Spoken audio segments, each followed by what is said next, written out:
Generations of waterfowl. The reason we're doing this, my friend and I, Jeff, believe that there's some things that people need to hear, they need to understand, and they need to appreciate over the waterfowl history. We're going to have a lot of laughs.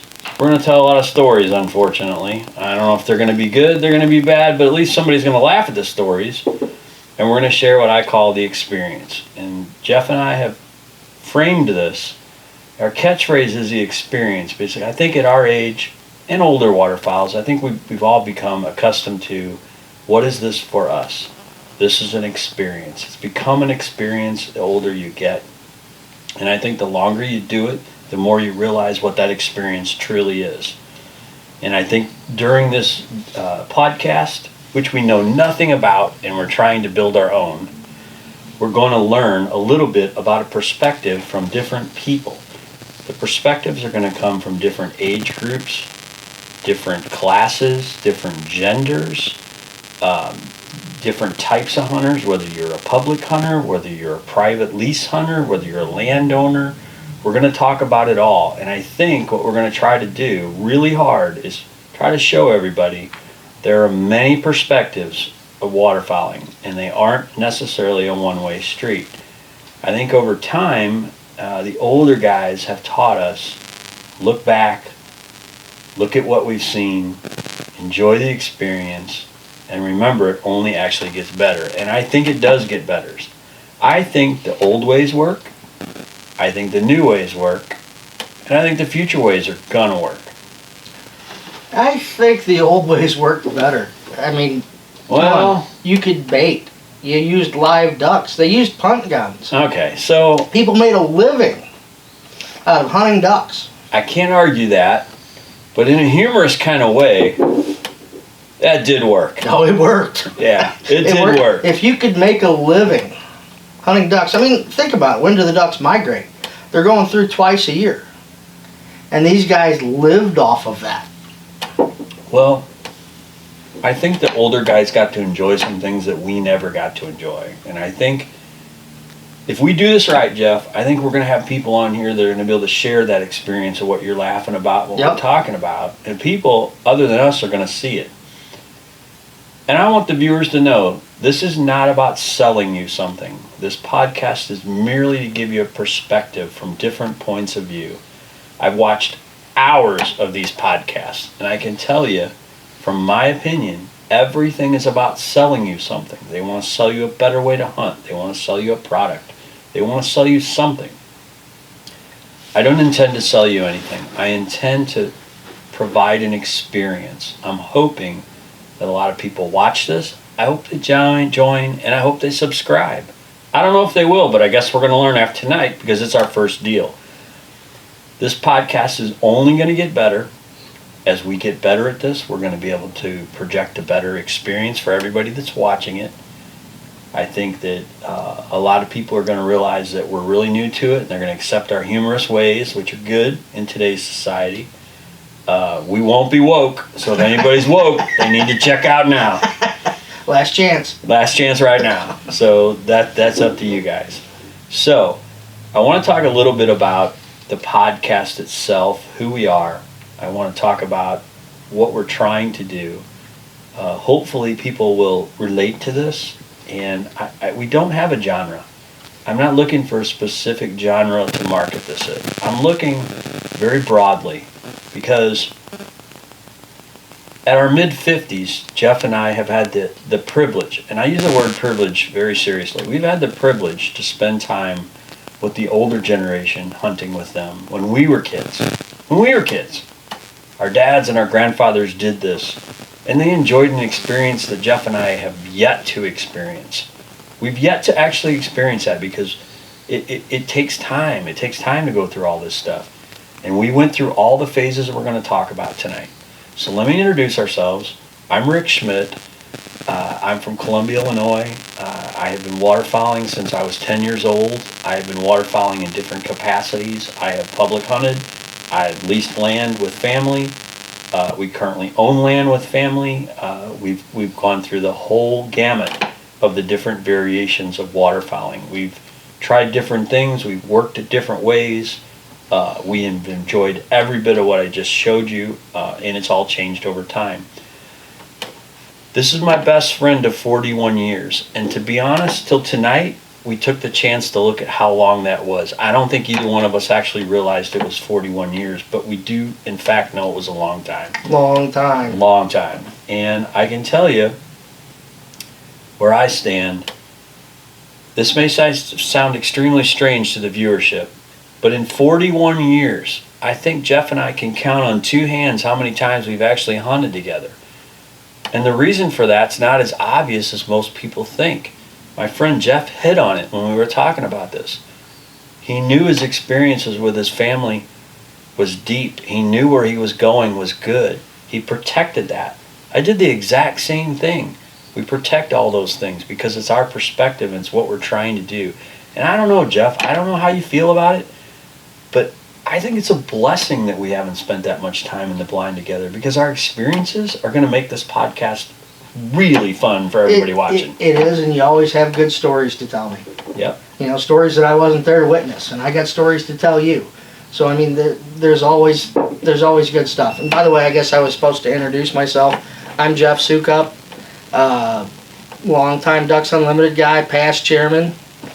Can't say enough good stuff about the volunteers who do that stuff. Anybody that makes a duck, you're my buddy. Back to the generations, I'm just going to throw this out here, guys. Take an old guy duck hunting.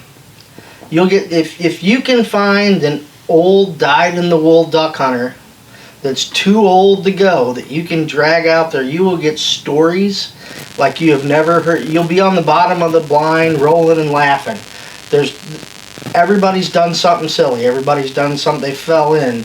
They lost their gun. There's just a ton of good times and good stories. And hopefully by listening to the podcast, you're gonna laugh, we're gonna laugh, and hopefully you have a good time.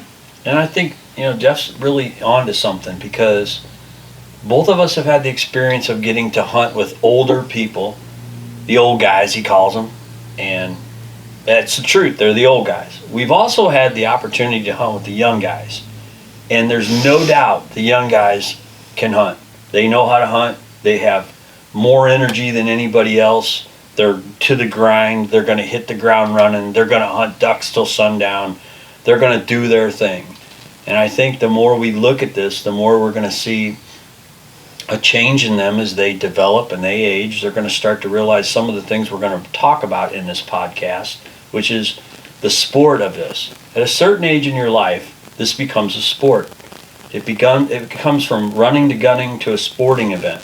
You're doing something for the sport of it. You're enjoying the sport of duck hunting. I think as you age and you change a little bit, you start to meld that a little bit and you start to realize, holy shit, I've seen some things over the past 20, 30 years, 40 years in some cases, that are amazing.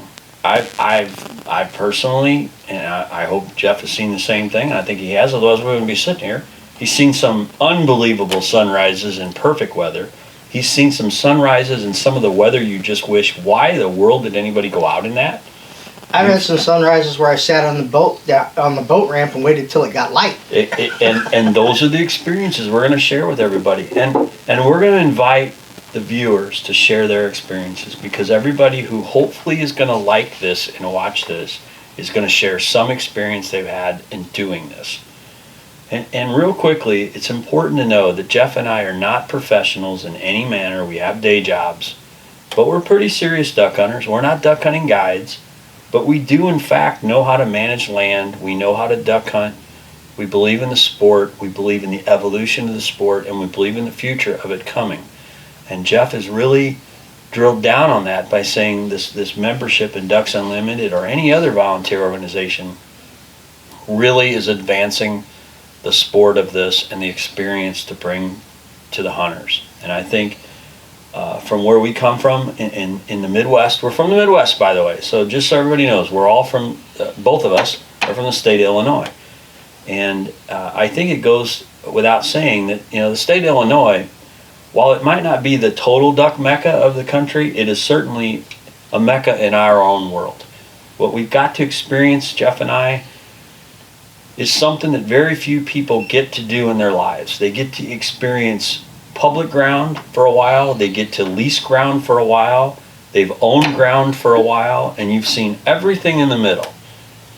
And that brings a lot of experience and situations to hand, whether they're funny, whether they're just plain fucking frustrating, or whether they're great. I mean, there's been days. There's been a little bit of all. There's been a little bit of all. I can honestly say that I have had days where I have done nothing but laugh my ass off and not fire my shotgun one time. And I have had days where I want to use my shotgun for reasons it's not intended to because I'm frustrated. And then I've had days I've walked out. I may have killed 4 ducks, but I had an extremely great experience. The experience was wonderful. And we're going to bring those perspectives and experiences to this viewership that watch it. So what we want to do is we want to play on one another. If you guys, some people that watch this know us, most of you will not know us. But here's what I can tell you that most people say. We're extremely good at playing off one another. We can start a conversation and it's very interactive because of our experiences together or separately, which can make it serious or it can make it laughter. So you're going to find out in this podcast, it really is truly the two of us playing off one another from perspectives. Jeff has brought a list of guests that are going to be on this podcast, and their experience levels are amazing. The people he's bringing to the table are amazing, and you know, I'd like for him to just speak just a couple minutes about just a couple. It's not going to be everybody, but a couple of the people he's going to bring to the experience, and let him tell you what he's bringing to the table while I enjoy my beer. There you go. So here's what we got planned. We're going to get you some Ducks Unlimited guys. We're going to get you some young guys. We're going to get you some old guys. I thought we'd maybe even throw a bird hunter into the mix because, you know, hey, they're hunting the same ground we are. Yep. That's kind of my goal. We'd like to be entertaining. We'd like to be funny. Eventually, we'd like to get to where you can call in and talk to us while we're having the podcast. Yep, I think a live deal is good.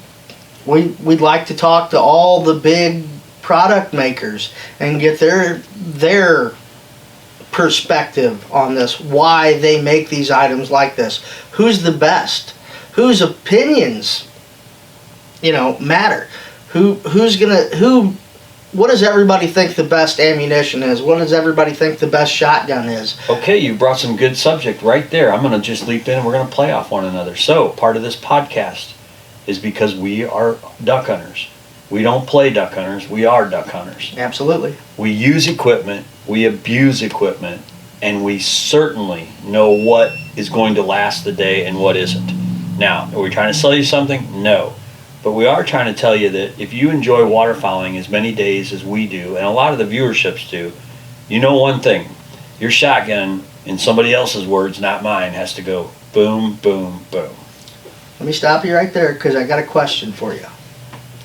What shotgun can make it from teal season, early goose season, duck season, Canada season, snow goose season? Okay, do I have to clean the fucking thing? None of them do. All right. Well, you're good. It doesn't matter on the gun. You're going to replace parts. Things break. You're wearing the shirt. Do I have to maintain it? To some degree. Do I have to care about it? Where I hunt, you have to maintain it. Do I have to love it? You have to love it. Okay. Well, he's talking about products we believe in. I think we can all look at my shirt and figure out what he means. But the reality of it is, not every duck hunter can buy a Benelli. However, at some point in their lives, they do understand the value of a Benelli. You become, and I learned it. I mean, I truly learned this value, not because I'm selling Benellis or have anything to do with it, but I learned what's behind the magic. And what's behind the magic is a piece of equipment that you can rely on. Yep. I mean, mostly my perspective of things, I hunt all day. I get up early, I hunt. I use my equipment. I finish at the end of the day. I'm lazy. I'm not going to lie. I put my gun in the gun case, I ignore it till tomorrow when it's time to hunt again. I treat my equipment just like I do my gun. Now, some people are going to go, ooh, that's not good. They shouldn't be doing that. But, the reality of it is, it doesn't matter whether you're an old guy, when you're middle-aged like us, or you're a young guy. Waterfowlers are hard on equipment. They kick them around. They drop them off of UTVs. They throw them in the middle of the morning. They throw them onto the ice. They bust ice around them. Sometimes they get frozen. Sometimes they bust ice with them. Sometimes they bust ice with them. I won't say that I've used my shotgun to do that, but sometimes people bust ice with them.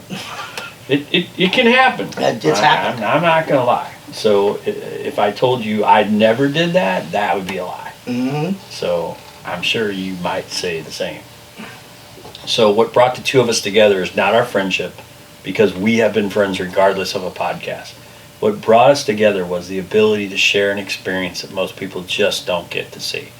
And I had an aha moment, Jeff, and I wanted to tell you what really drove a lot of this. So last fall, in our area where I hunt, was considered one of the driest, worst duck seasons on record.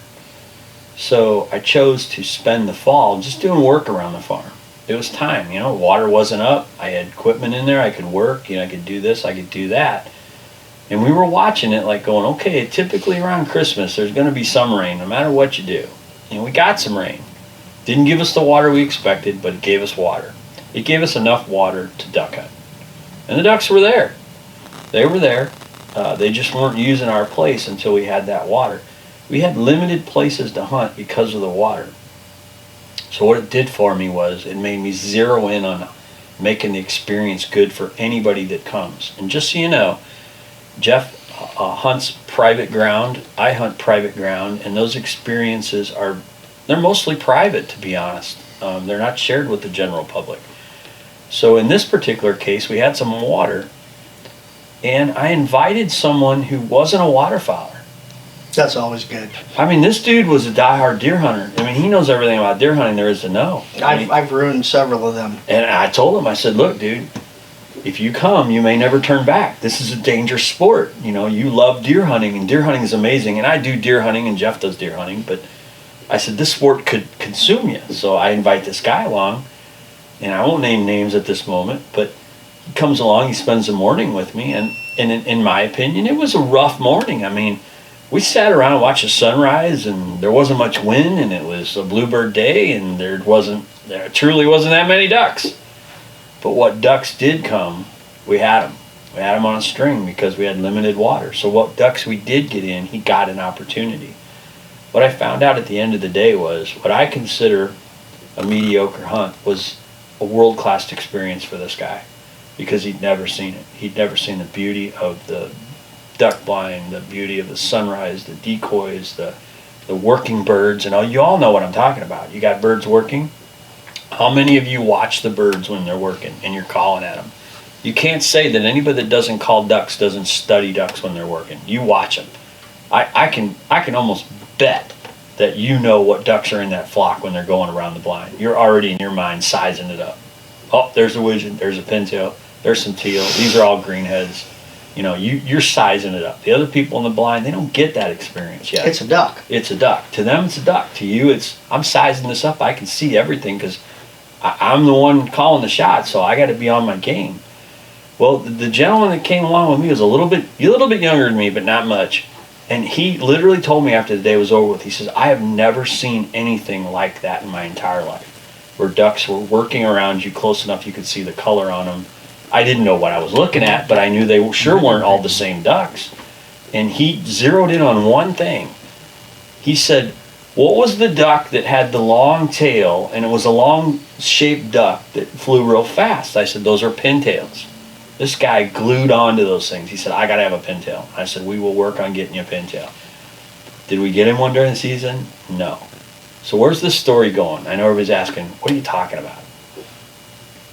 He comes back and he says, my whole family, my kids and my wife, they love to hunt. They love the outdoors. To me, that's rare. I see kids that want to do it. I rarely see spouses that want to do it. That's a rarity to me. It's the getting up early part. It's the whole thing. You're getting muddy. Yeah. It's playing around in the dirt. It's playing with a gun. It's being in the dark. It's peeing in the woods where most females don't want to pee. I'm okay with it, but Yeah. that's a different story. So I said, yeah, why don't you bring your family, man? This is like a slow duck season. This is a good season for us all to do it. It won't be terribly, it's not wet. We don't have to wait a long way. We can literally ride the UTVs right to the blind. It's not your typical duck season. So he brings his family. I meet this family at sunrise, and I don't know about you, but at 4:30 in the morning, I don't typically have a smile on my face. At that point, I'm still a little coming out of my shell for the morning. But they came out of the truck like people with total enthusiasm. They were fired up, ready to go. Didn't know what the hell they were getting into, but they were getting they were into it. going. They were going. And I said, okay, look, I'm going to try real hard to make this pleasurable, because some days it's not pleasurable, but we're going to work real hard today. I was honest with them. I said, we may kill ducks, we may not. And the thing that they said to me was, we're not here to kill ducks. We want to see the experience. Okay. Well, once somebody says that to me, I'm in. I'm all about it. They wanted to see the sunrise. They wanted to see, do ducks fly at sunrise? Do they want to see a dog? Now, this one's really good. You're going to love this. Do they want to see a dog sitting there with anxiety on them going like this the whole time watching ducks? Absolutely. They'd never seen it before. And we didn't shoot a duck for the first freaking hour, which to you and I, That's a long time. that's a long time, Yeah. dude. And an hour passes, and we get some ducks working. And I'm like bored as shit. So I'm like, okay, well, we got some ducks working. We're gonna get a few. It's gonna be good. And we had them circle. And I know you've done this, Jeff, and jump right in there whenever you want to. You got people with you that just want to pop right out. They're ready to go. They don't know. They don't know, and they're just fired up. They're ready to. I'm going. Yeah. I'm like, no, look, you gotta wait. Wait for it. You gotta wait for it. I said, if you just wait for it, this will be unbelievable. And they made that fourth spin, and you know what I'm talking about. You see an attitude in the duck. Yep. You know an attitude in the duck changes, Yep. right? And as soon as you got them, you're like, oh shit, this is gonna get good. So the trick to getting good is to keep everybody from not moving. So I got them all on a leash, I'm like, don't move. Don't just look up. let them get in,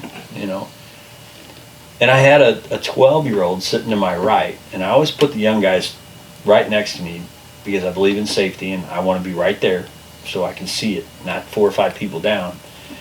And that young man was sitting there. He was literally shaking. But he was vibrating. He was vibrating. That's a good way to put it. He was vibrating. And he never said a word to me because he knew when I told him to go, it was time to go.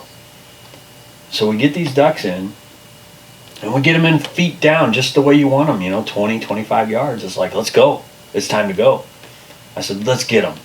He comes up out of there with a pump shotgun from yesterday, a long time ago, an 870 from a long time ago.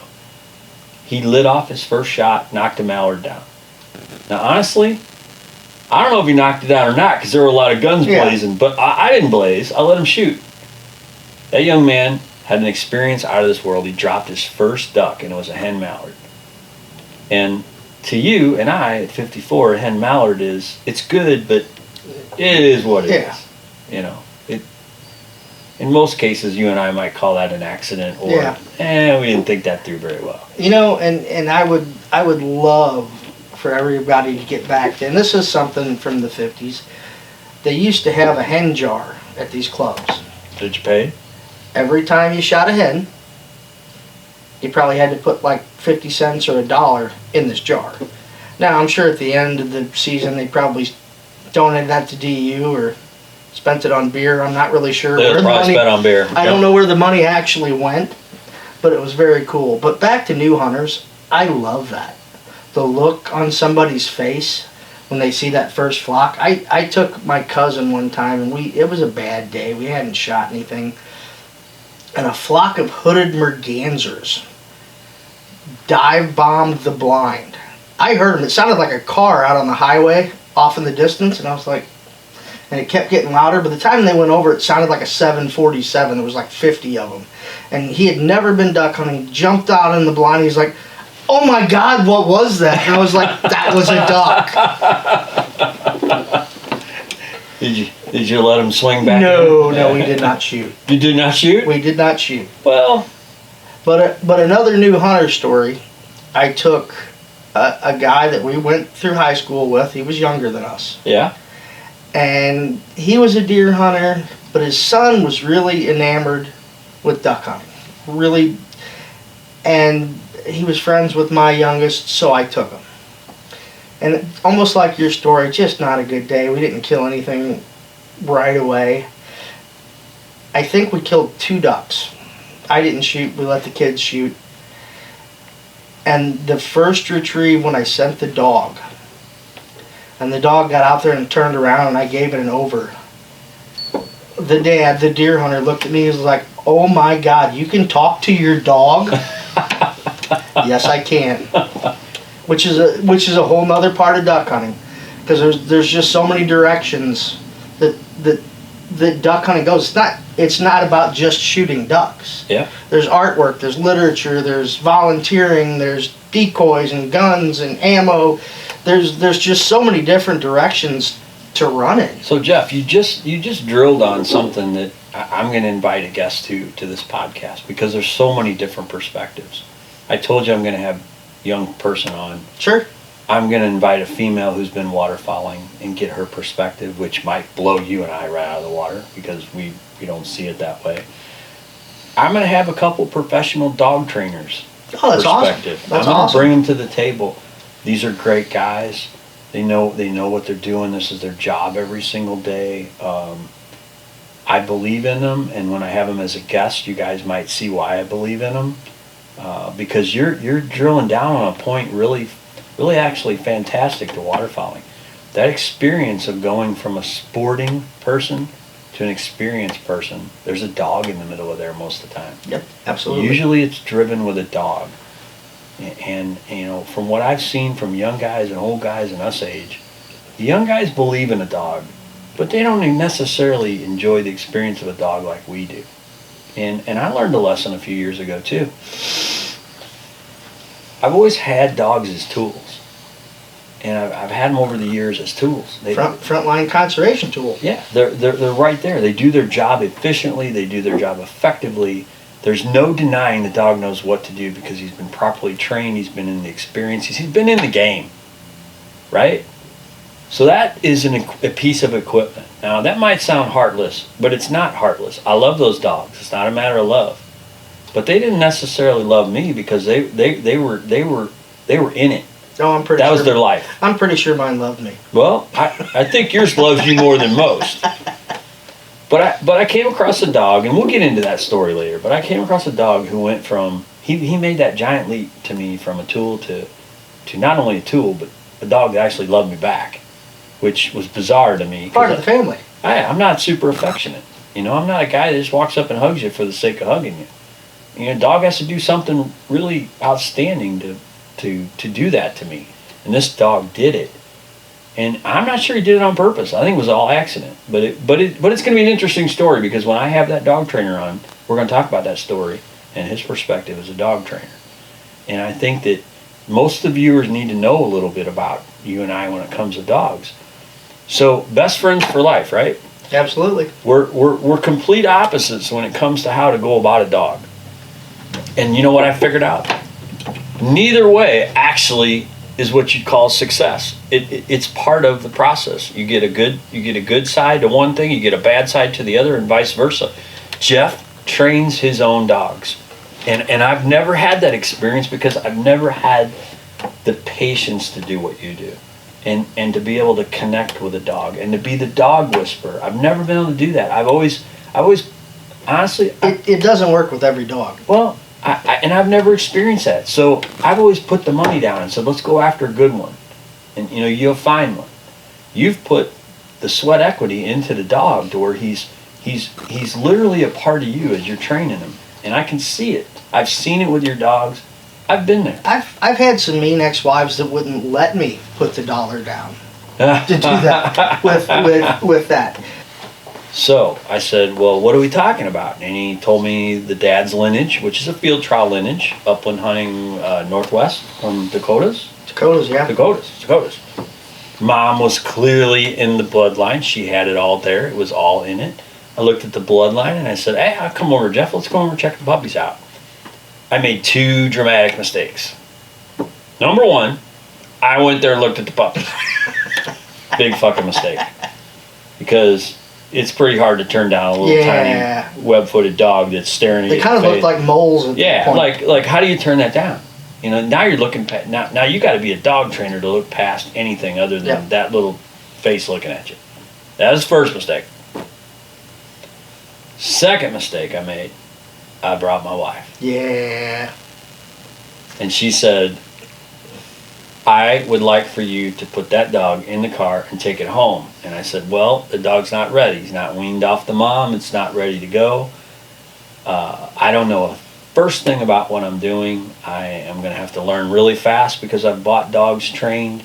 And Jeff said, don't worry. He told me, he said, don't worry. This dog has it. It's in there.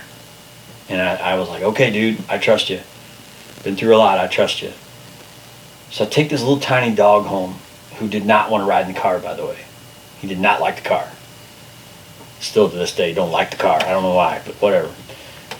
So I get this dog home, and I was a little unsure of myself, and I was a little hesitant about the whole thing. So I played with him, and puppies play no matter what. You know, they'll play with you no matter what. I waited a few weeks, and I still played with them, and we did this and we did that. And I don't remember. How old were they when they were weaned from their mom? You remember? 9 weeks, 10 weeks? I think it's 9 weeks. 9 weeks. So it was around that time. He was weaned away from his mom, so he's ready to go. I had him for 3 weeks, so let's call it 12 weeks. Yeah. So I took the advice of the trainer and everything else everybody sees on YouTube, and you can buy videos for, and you can do this, how to train your own dog. I took some advice, and I went in the hallway, and I got a sock, and I rolled a sock up, and I covered up the end of the hallway, and I put him in my lap, and I threw that sock to the end of the hallway, and I'll be goddamned that fucking dog didn't blast out of my lap like he was on speed. And he got that thing, and he came back, and he wouldn't give it back, obviously, but I could tell. You were right. He's got it in him. And it grew. It grew every day because of the timing. You grew it. Yeah, because of the timing. Like, you know, there's a couple trainers that I really believe in. I don't want to say their names, but they all believe in the same thing. It's connection with the dog, understanding the dog, and eye contact. And I didn't believe in it because I'm not a dog trainer. So I thought, oh, what the heck, let's do it. So I did the eye contact thing and connection thing. And this dog we're talking about, his name is Yachty, born right out of his father and the male. He's got everything he needs to do this job. The question becomes, am I going to be good enough to train him? And that's the question to be had. Everything so far says he's going to be a rock star. He's doing singles, he's doing doubles. You saw him, he's got drive out of this world. We're trying to get him in control. But point being, we have such different styles. He trains his own dogs, they work amazing. I buy a trained dog, it works amazing. It's a perspective. And that's what this podcast is all about, a perspective. There's no right way, there's no wrong way. It's your perspective and my perspective. And I really think that what's going to be extremely funny in the episodes going forward, honestly, I don't think the young guys are going to be that funny because they don't have enough experience to make it funny. They've done plenty of silly stuff. They've done silly stuff, but I think the old guys bring absolute humor to the table. Well, okay, the young guys have 10 years of silly stuff. The old guys have 50 years of silly stuff. You know, in 10 years, I don't know about you, but I mean, I've done a lot in 10 years, but I can only name on one hand how many times something was actually memorable. In 10 years of duck hunting, that I could say, boy, I remember we almost burned a duck blind down, or oh, I remember we tipped over the Argo, or sunk the Argo. But those old guys, your dad, my dad, the other guys that are going to come on this podcast, they have stories that I don't think a lot of us are even close to knowing. It's not even the stories that you were present for, it's the stories that you heard. I remember there was a guy that had 2 dogs down at Charlie's, and he had a canoe. Never a good idea. A canoe? A canoe. And he had like some kind of little outboard that fit on the back. It had a flat back to the canoe. And so he's going out in the morning, and it's, 40 degrees. Obviously there wasn't ice. And the dogs ran to the front of the canoe. Dogs, plural? He had 2 of them. He had 2 yellow labs, and the dogs ran. Anybody else see anything funny about what's about to happen? Yeah, boop, boop, boop, boop, boop. Right to the bottom. Oh, Jesus. It's a canoe. I saw a gal load 2 labs on a kayak at Horseshoe. Now, we were working on the blind, so it wasn't duck season yet, but it was early October. It was 40s, 50s. And she got her kayak out of her truck, drug it down the boat ramp, got in it, and whistled these 200-pound labs, and put one on the front and put one on the back, and then took off paddling. And she made it at least around out of sight where I couldn't see her anymore, and then I heard her screaming, "No! No, damn it! No!" Splash, splash, splash! And everybody was in the water. Man. Oh, man. Yeah, good stuff. Well, I think we're all going to bring a perspective that most people aren't aware of, and if you can just take the moment. Not saying we're experts, but just take the moment. Look at the experience. Sit back and enjoy it. And sit back and enjoy it, because the perspective of it is so amazing. It's something that we're all taking for granted, and I'm sure you are too, Jeff. I'm starting to enter the phase of my life where the experience matters. Absolutely. It's all about the experience. I've killed enough ducks in my life. I've handled dogs to retrieve ducks. I've done all the riding around on ATVs I want to do. I mean, I'm in it for the experience, and the more people that can be part of this sport, whether you're young, whether you're old, no matter where you come from, this sport needs more participants. It needs more people involved. Ducks Unlimited can always use more people absolutely. to help. I know all the other conservation organizations say the same thing.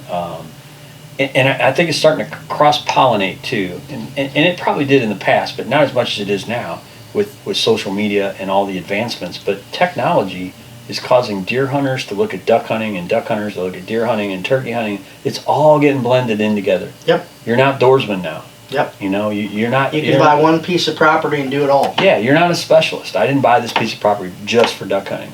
In our case, it was by accident. We bought ground with the intention to develop duck hunting property. You got a lot of big deer on your ground. Man, do we ever. And it was by accident. Had no idea. And then a couple of years ago, we realized we were starting to get turkey. So then it was all of a sudden, it was a new game. Yeah. And I think that perspective social media is changing it considerably in the aspect that when you and I were young, or even our dads, if you wanted to know something about a place, you had to go experience it. Oh, yeah. Now all you got to do is see it on your phone. Yep. This is what's going on at this place. This You is can what's hunt going on the X. You can hunt on the X. Good point. How has technology changed everything we're doing? Well, I don't know, Jeff. I mean, I think it's changed it. I'm just not sure it's actually made it better or worse. And the reason I say that is because of what you were laughing about at the beginning of the podcast. Yeah. The older guys had a generation. The old ways work. The old ways work. There's no doubt about it. And you and I are somewhere in the middle. We were children of the 70s to duck hunt, so we weren't really experiencing technology. We're still stuck in that old phase where our dads and grandpas said, this is the way we do it, this is the way we're going to continue to do it. We came up in the 80s, we came up in the 90s, and technology started to develop. Now you could see, you know where this conversation's going, so you guys know what technology in our world meant at that age. It made a spinning, rotating duck decoy. That was a big one. That was big. I laughed. Well, what did you think the first time you saw that? I laughed. I actually thought, I said, how is a duck ever going to love that? Because I didn't understand it. I thought it was a joke. The guy next to me had one, and I laughed. And I thought, that's not going to work. And then I sat there and watched him shoot ducks all day. Yep. And what I ended up finding out was, and I studied this with the Mojo guys, and I know there's a lot of people that sell rotating ducks, and to be real transparent with everybody, there's a specific manufacturer that I'm standing behind that we'll talk later, but the bottom line is Mojo jumped right in this. Oh, yeah. And Mojo knew something that everybody else didn't do. The pulse of that wing beat and that speed and that flash dictated what a duck saw at a distance. It didn't make it for closing a duck. Do you remember the very first ones? Oh, yeah. The Robo Duck? The Robo Duck. Sounded like a washing machine. Oh my God. It had a V-belt drive, and the fucking axles flipped and flopped and the metal Wings went clanked. flying, I mean, it was constant. That was good stuff. That was what, late 80s, early 90s? Yeah, you got your steps in. Yeah, exactly. Yeah. So, I got somewhere around there, but if you look at just a spinning wing decoy today versus 30 years ago, it's night and day. Yeah. And the technology is night and day. You can flip them on and off from a key fob. You've got advancements in the timing. You've got You've got everything to make it better. Yep. Is it proven to make duck hunting better yet?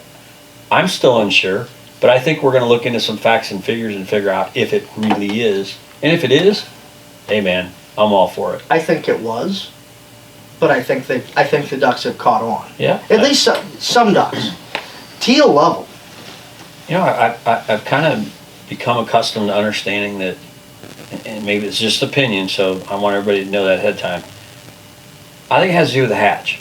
So if you got a lot of young ducks, Yeah. they've never seen it, it's going to be incredible. Yeah, no different than snow goose hunting. No Have a good different than hatch, snow goose. The hunt's better. That's a good point, Jeff. So you're jumping into snow goose season. All of us waterfowlers want to be snow goose hunters. We all want to be snow goose hunters because you all see the videos of what make a pile. And it shoot 'em out. extends your season by 2 months. It 3 gives months. it gives us the advantage of staying in that duck blind longer, not somewhere else where we shouldn't be. See, at my house, there's only 2 seasons. Hunting season and not In hunting the off season. season. Well, that's kind of how it works in my house. And you know, snow goose season has brought a level of technology that I would have never, and probably will never see. I mean, I was personally part of when the electronic collars were initially brought into play with the Johnny Walker collars. And that was so brand new in the mid-90s to a snow goose. They had no clue what they were hearing other than it was so real. They were coming to trash bags that were on the ground. You could have made them circle a Walmart parking lot. Yep, and you were going to bust them up and make them a pile. Yep. And now they've advanced those collars to the point to where I honestly don't know when a collar's on versus real geese. It's so unbelievable. It's amazing. The first Johnny Stewart I ever saw was in my cousin's blind in Kentucky, and it was a record player. Wait a minute. Now, let me just for the viewers. Your last name is Sukup. Yep. If anybody knows anything about Kentucky, No, you know that. That's not where the Sukups are from. Well, I've been to Kentucky quite a few times, and you're either a Sukup Oh, that's Iowa. Iowa's full of Sukups. or you're a Higdon. Yeah. Yeah, there's some I mean, there's a lot of people down in Kentucky that are diehard waterfowl hunters. Absolutely. And if I'm not mistaken, Kentucky was the goose capital of the world for a while. Southern Illinois into Kentucky, into Ballard Kentucky. County, In they Ballard killed a County, lot yep. of geese. And so I had to laugh because most people don't realize, you listen to our names. It is Sukup here. If you know anything about the South, you know Sukup is all over the place. And it's a very inherent name to property management and crop production and crop equipment and all that stuff. So, Grain bins. Grain bins. I mean, you're talking it right now. And I think that, you know, from a standpoint of duck hunters, I've heard this story from you, and I've heard it from our dads, but I can remember a story from a guy by the name of Merlenbach. Yep. And I was a little tiny fella. And I was in the blind with you and me and Merlenbach and your dad and my dad. And they talked about when they were kids leaping on a train and going to Southern Illinois. Yeah. Hunt duck hunting. Yep. When the duck hunting was good. My grandpa used to work on the train. Yeah. And they would all get on the caboose, and they would stop the train and let them off, and they would hunt all day, and on his way back through, he would pick them up. There you go. I mean, that and I can't wait to have those guests on here because, you know, in my heart, those are the things that are really great to know. And I want other people to see that. And, you know, I've also, on the flip side of it, I've had some unbelievable experiences with young guys. And the reason why I talk about that is they're so technology driven now. Like, what drives them? You know, and they're right, 100% on. They can hunt accurately with technology. They can hunt specifically with technology, and they use it. I mean, I don't know how many hunts you've had with the young guys that are really pushing the limits, but I'm telling you, they operate by their phone and they're by their equipment, and it's all about technology. And I've watched it work in person. I can say it's successful. I can say it's definitely in their genre to do that. It's not necessarily the way I hunt or our fathers hunted, but technology has brought them a new experience, newer than you and I. And Oh, I want absolutely. to talk about that just for a minute before we get off here, because we got just a couple more minutes, and then this thing's going to get wrapped up. And, you know, those new guys, their experience is so technology driven. For us, it's mind blowing when you go. You're like, wow. I typically just I watch the weather and I know what the wind's going to be in the next couple of days, and I plan my efforts around that. They're down to the minute. Yeah. They're running and gunning by the minute. Man, the wind's going to change at this time in the morning, and we're going to get sunshine by that time. And if we get north winds on the right area, it's going to be good. And they know. They've got it drilled down, not because they know in their brains, but they know in their technology. Their technology told them be hunting by this time. Mm-hmm. And you and I, we may or may not go that route. It depends. I just roll the dice and I go every chance I get. I roll the dice too, and I think that's a perspective. Those old guys, they all said the same thing. We're only hunting when there's a north wind. That's it. It's a north wind. We're gonna hunt when it's north. Remember those discussions? Yeah. They were so full of shit. They fucking hunted every day they could to get out of the duck blind. If it was 70 degrees, they were hunting. If it was 19, they were out of the house. And it's funny that you brought up Merle. I got out of the Navy the same year he retired. And he retired right about the same time I got out. 91? Yeah. Or 90? I hunted every day of duck season with that man. And it wasn't, I'm just going to hunt a north wind. He went 6 days a week. He took one day off to do his banking and take care of stuff. Other than that, he hunted every day of that season, all 60 days. Jesus. Well, that's the group we're going to reach. We're going to group people. We're going to get people that comment and say, "You guys don't know what you're talking about. We hunt 60 days a week." You're right. We don't hunt. I don't hunt 60 days a week. I'd love to. I would love to. I don't know if I could do it anymore. I wonder some point. I mean, I'm not sure. I would love to. Do I have other obligations? Do you have? Yeah, we both do. But there's guys out there that get to do that, and they're going to be on this show to give their perspective of how it's going, how it's been, and how it's changing. And I think we're going to see a lot of information that the viewers are going to go, man, I had no idea that went on. I had no idea that those kind of things happen. I didn't know that. I mean, that's new to me. Oh, that's funny. Or, oh, wow, that's sad. I've got some experiences that you and I are going to share. We've lost duck friends. Yeah. We've lost duck hunting buddies over time. Yeah, absolutely. And man, if you're a serious duck hunter, you know what losing your duck hunting buddy means. And you also know that when you get to see a generation aging out of the sport, it's hard, man. It's hard. No, I get it. I know you've experienced it firsthand. Yep. And I rely on your advice and what you tell me about what's going to happen, and I believe 100% of what you're doing and what you've done. I know it's coming in my world. Yeah. And I know it's coming. You've been through it, and sometimes some of those old guys just reach their limitations and they know it. My dad always told me when you quit duck hunting, they start shoveling in dirt. Oh, wait a minute. He quit. He's been shoveling dirt in the yard for a while. Yeah, that's what I heard. That's what he does all the time now. Yeah. He's just shoveling dirt. Yeah. Well, I thought it meant, you duck hunted until you died. Well. But, again, a different perspective. I guess it's a different perspective. And does he live through your eyes? Oh, absolutely. Does he ask you how the day went? How was it? Bring him by so I can get a look at him. He still likes to see him. I killed a couple bands one day last year. He's like, well, swing by so I can look at him. Do you think there's any chance in hell we could get him to come on this show? Even if he zooms in?